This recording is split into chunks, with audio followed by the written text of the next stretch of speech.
welcome back to Blooms and Bicycles.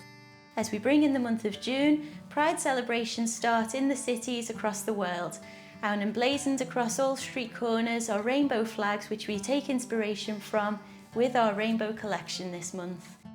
Also available throughout the rest of summer, you are able to order these whenever you like. So if, like us in Manchester, the Pride celebrations are in August, if you'd like to dress your home fittingly for the time, you can do. In today's tutorial, we'll be sharing with you how to construct the Rainbow Collection's medium letterbox flowers. Our water vessel is already prepared with the water and flower feed. However, if you would like to understand what to do, you can always refer to our flower care video via the link in the description box below. So to begin with, we'll be creating a grid using the strongest stems. In this collection, those are the Lancet, the Salal tips, and the Rainbow Gypsophila. So to begin with, we'll take our Salal tips and position those in the middle of the vase, trimming to height by taking away what's necessary off the bottom of the stem. So we don't actually have to put the Salal all the way to the bottom of the vase.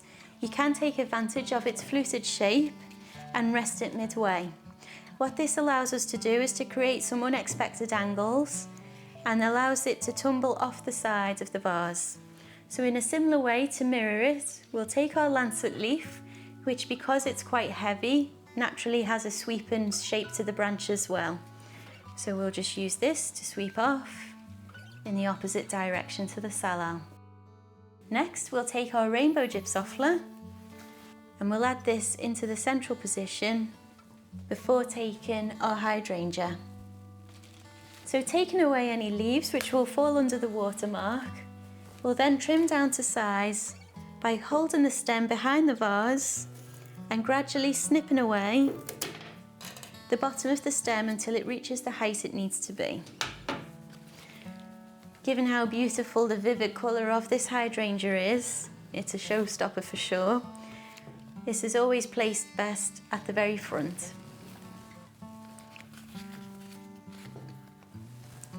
Allowing it to naturally sweep off to one side, which it wants to do anyway because of the weight of its flower head.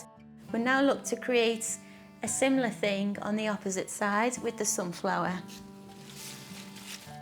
As you can see, the sunflower is not a completely straight stem. Again, because as the sunflower head grows, being very large and weighted with the seed head in the centre, it pulls over the stem to create this curved effect, which works beautifully when we're looking to create symmetry in relation to the hydrangea. So we'll take away our leaves, which aren't necessary, and we'll add that in on the opposite side. So then we'll take our Amaryllis. The Amaryllis is a very straight stem, and given how large the flower head is, it definitely makes a statement. This is nice actually positioned at the back, in between the sunflower and the hydrangea to create that triangle. Again, going back to that magic number 3. So we just position this in the grid until it finds a place where it naturally wants to be. Perfect. Now we'll take our Alstroemeria, and to create a graduation of heights and avoid a stilted effect, this will be nicely placed right in the centre there where there's currently a void. So again, we'll just trim it to size and thread it through.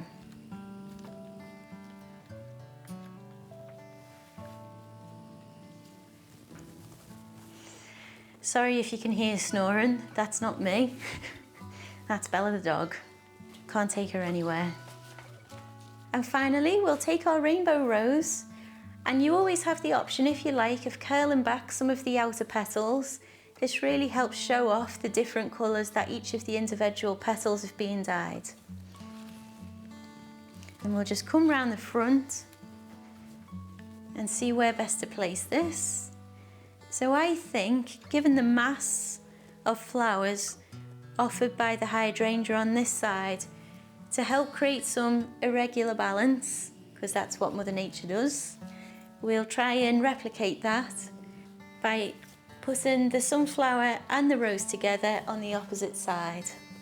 So again, we'll just trim it down to size, holding it by the vase. I think it'd actually be quite nice if we position it just lower than the sunflower there. So given where we want it to be now, I think it's just a case of taking away no more than an inch off the bottom. And we'll just weave it into the grid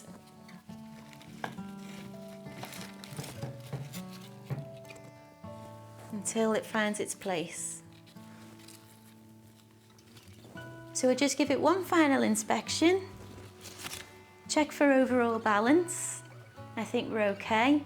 We've definitely got that natural fan shape going from left to right, from the Lancet right across up to the Amaryllis and down again to the Salal. We've got a nice distribution of colour going on either side.